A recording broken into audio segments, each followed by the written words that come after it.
నెల కాలం నుంచి ఎస్ఓటి ఈ యొక్క పబ్లిక్ డిస్ట్రిబ్యూషన్కు సంబంధించిన నిత్యావసర వస్తువులు పక్కదారి బట్టి బ్లాక్ మార్కెట్కు తరలిపోతున్నందుకు వాటిపై ప్రత్యేక దృష్టి పెట్టి ఎన్నో కేసులు బుక్ చేసి లార్జ్ క్వాంటిటీస్ ఆఫ్ రైస్ కానివ్వండి లేకుంటే అదర్ నిత్యావసర వస్తువులు సీజ్ చేయడం జరిగింది. ఈ యొక్క రేట్స్కు సంబంధించి ఇంకా కొద్ది ఇన్ఫర్మేషన్పై ఈరోజు కొత్తపేట ఫాతిమా నగర్లో ఒక గోడౌన్లో ఈ యొక్క నిత్యావసర వస్తువులు పబ్లిక్ డిస్ట్రిబ్యూషన్కు సంబంధించిన నిల్వ ఉన్నాయన్న సమాచారం మేరకు ఈరోజు ఇక్కడ ఈ యొక్క గోడౌన్ను రేడ్ చేయడం జరిగింది. ఈ యొక్క గోడౌన్ని ఇసామియా బజార్కు చెందిన శంకర్లాల్ అనే అతను నిర్వహిస్తున్నాడు.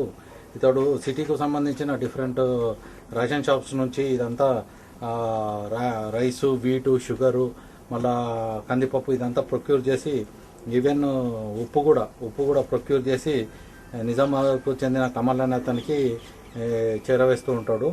సో దీనికి సంబంధించి చాలామంది ఇతనికి ఈ యొక్క ప్రొసీజర్లో ఇతనికి సాయం అందిస్తూ ఉన్నారు. రేషన్ షాప్ డీలర్లు అయితే ఎందుకు కాదు, లేకుంటే ఇతర ట్రాన్స్పోర్టర్స్ వీళ్ళందరూ.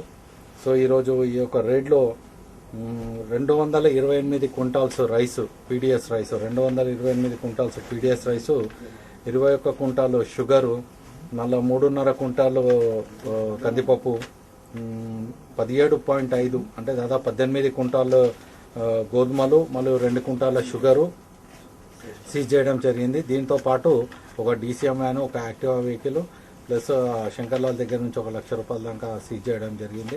ఇతనితో పాటు ఇంకా ఇతనికి సహకారం అందించిన 13 మంది అంటే టోటల్ 14 మందిని ఈ కేసులో నిందితులుగా చూపించడం జరుగుతుంది. అందులో 4 ఆల్రెడీ అదుపులోకి తీసుకున్నాము. మిగతా వారి కోసం కూడా మేము ప్రయత్నాలు చేస్తాము. ఈ యొక్క కేసుని స్థానిక పాడి షరీఫ్ వాళ్ళ సహకారంతో అందరం కలిసి రేడ్ చేస్తాం.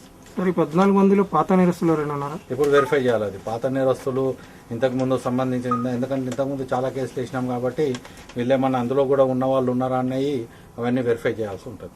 ఇప్పుడు విచారణలో రేషన్ షాప్లో వచ్చినాయి కదా సార్ పేర్లు, వాళ్ళ పరిస్థితి ఏంది నెక్స్ట్? రేషన్ షాప్లో అంటే ఇప్పుడు ఆల్రెడీ ఏఎస్ఓ గారిని కూడా పిలిపించినాము. వారికి కూడా ఈ యొక్క సమాచారం ఇదంతా ఇన్ఫర్మేషన్ ఇదంతా ఇవ్వడం జరుగుతుంది.